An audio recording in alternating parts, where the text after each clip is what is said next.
کہ جو فرقہ واریت ہے نا، کوئی کہے میرا دھڑا سچا ہے، دوسرا کہے جی میرا سچا ہے، اس کی بنیاد ایک یہ ہے کہ ہم نے شریعت کی تعلیم بھلا دی ہے۔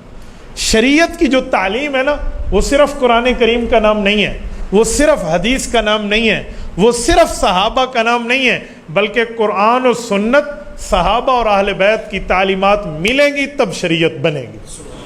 آج ہمارے یہاں پتہ کیا ہے، ہمارے یہاں ایک مسئلہ سیکھ لیا نا تو بندہ دوسرے کو کہتے ہیں یہ تو جاہل ہے، کسی نے دو سیکھ لیا تیسرے پر اعتراض کرے گا۔ ایسا نہیں ہے، ہمارے اکابرین جو دنیا سے گئے ہیں یہ دین اور شریعت کے جامع لوگ تھے، اس لیے جتنا علم ہوتا ہے اتنا بندے کے پاس حوصلہ ہوتا ہے۔ آپ اندازہ لگائیں نا کہ دریا کا شور زیادہ ہے یا سمندر کا شور زیادہ ہے، تو آپ اندازے میں یہاں پہنچیں گے کہ سمندر خاموش ہے، دریا میں شور ہے۔ کیوں؟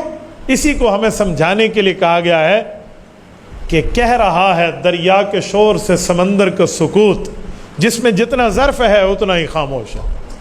تو یہ جو اچھل اچھل کے ہم لوگ باتیں کریں ایسے دکھا دو ایسے، دراصل علم کے خالی ہونے کی نشانی ہے۔ یہ اس جمعۃ المبارک میں نے بیماری کے عالم میں جمعہ پڑھایا، 2 ہفتے میں جمعہ مسلسل نہیں آ سکا۔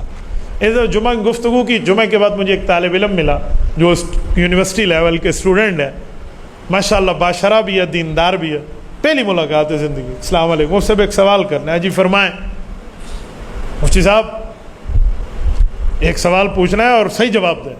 میں نے کہا کیا کوئی مفتی 2 نمبر جواب بھی دیتا ہے؟ وہ تو مفتی نہیں ہے، وہ تو عالم ہی نہیں ہے۔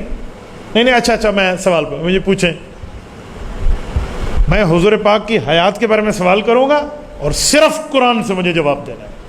میں نے کہا 1 منٹ، جواب تو میں قرآن کریم سے انشاءاللہ تعالیٰ دوں گا، پرابلم نہیں ہے، لیکن مجھے ایک بات بتاؤ، کیا ہمارا دین صرف قرآن کا نام ہے یا دین میں کچھ اور چیزیں بھی ہیں؟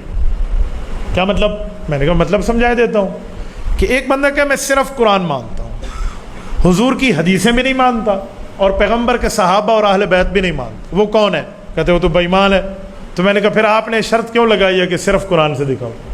آپ کہتے ہیں قرآن سے بھی دکھائیں، صحیح حدیث ہو تو اس سے بھی دکھائیں، صحابہ کا فتویٰ اہل بیت کی تعلیمات ہو تو وہ بھی دکھائیں۔ کہتے ہاں کہنا تو مجھے یہی چاہیے۔ تو میں نے کہا پھر صرف قرآن کیوں کہا ہے؟ تھوڑا سا بچہ ہے نا، خاموش ہوا۔ تو میں نے کہا میں ایک بات کہوں؟ کہتے جی۔ میں نے کہا آپ کی اٹھک بیٹھک کس کے ساتھ ہے؟ کہتے کیا مطلب؟ میں نے کہا آپ کو کوئی سوال سکھاتا ہے یا آپ کے ذہن میں خود سوال آیا؟ تو دائیں بائیں دیکھ کے کہتے ہیں جی میں کو ایک بندے سکھایا ہے۔ میں نے کہا وہ آدمی کون ہے؟ وہ کہتے جی وہ اشاعت التوحید کا دوست ہے۔ میں نے کہا بس پھر مجھے سمجھ آ گئی ہے، جب ڈاکٹر کے پاس بندہ جائے اور کہے مجھے کھانسی آتی ہے تو ڈاکٹر بغیر ہاتھ لگائے نبض کو کہے گا کوئی ٹھنڈی چیز کھائی تھی۔ تو جب تو نے کہا نا مجھے صرف قرآن چاہیے تو بہت اچھی طرح سمجھ آ گیا تیرا اٹھک بیٹھک کس کے ساتھ ہے۔ میں نے کہا بیٹا قرآن کریم سے جواب تو آئے گا لیکن ایک سوال کرتا ہوں۔ کہتے جی۔ میں نے کہا جی میں ایک بات پوچھتا ہوں، اگر مسئلہ قرآن میں نہ ہو تو آپ اس بھائی کو کہیں پھر نہیں مانیں گے؟ کہتے جی ہاں۔ میں نے کہا 5 اذانیں جھوٹی ہیں یا سچی ہیں جو دن میں دیتے ہیں؟ سچی ہیں۔ میں نے کہا سچی ہیں تو اذان کا تو ایک لفظ بھی قرآن کریم میں موجود نہیں ہے۔ 4 دفعہ اللہ اکبر کہو تو یا قرآن میں تو یہ بھی نہیں ہے 2 دفعہ کہو، پھر اذان تو گئی۔ کہتے 30 پاروں میں اذان نہیں ہے؟ میں نے کہا جی قرآن کریم آپ کے سامنے ہے، بسم اللہ فرمائیں، آپ 30 پاروں سے مجھے اذان دکھا دیں اور جو ہدیہ مانگنا چاہیں میں آپ کو ہدیہ پیش کر دوں، بسم اللہ فرمائیں۔ کہتے اچھا بات تو ٹھیک ہے۔ میں نے کہا اچھا اگلی بات کروں؟ کہتے جی ہاں۔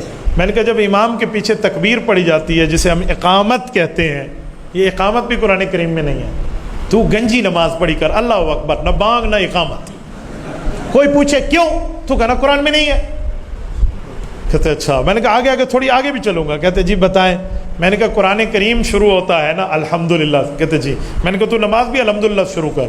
کیوں؟ سبحانک اللہم نہیں پڑھوں گا؟ میں نے کہا پورے قرآن میں سبحانک اللہم و بحمدک تبارک اسمک کا ہے ہی نہیں، ڈائریکٹ اللہ اکبر الحمدللہ رب العالمین، زیادہ سے زیادہ بسم اللہ پڑھ لے، اعوذ باللہ بھی نہ پڑھنا، کیونکہ اعوذ باللہ من الشیطان الرجیم قرآن کی آیت نہیں ہے۔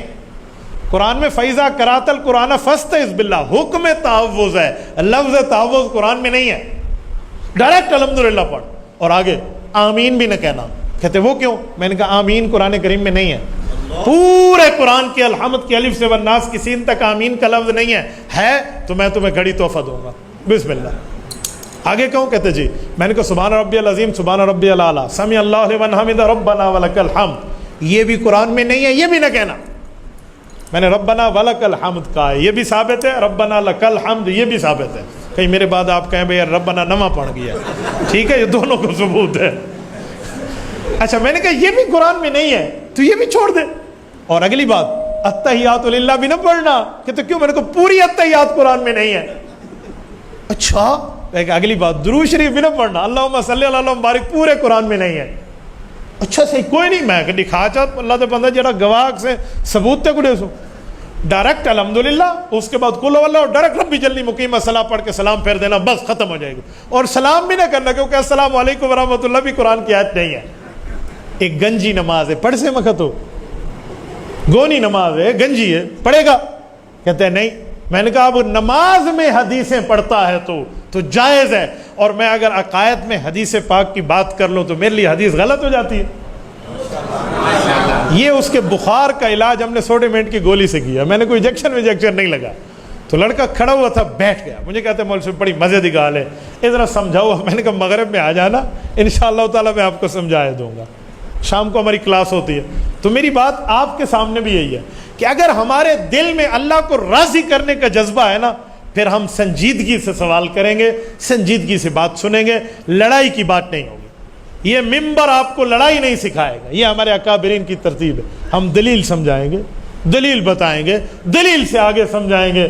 کفر و شرک کی مشین لے کر مولوی اگر اپنی جیب میں پھرتا ہے تو میرے خیال میں وہ دل کی بات نہیں سنا رہا، پھر پیٹ کی باتیں سنا رہا ہے۔ اور اللہ تعالی ہمیں پیٹ کی باتیں سنانے سے محفوظ رکھے، قرآن اور حدیث ماننے والا بنائے۔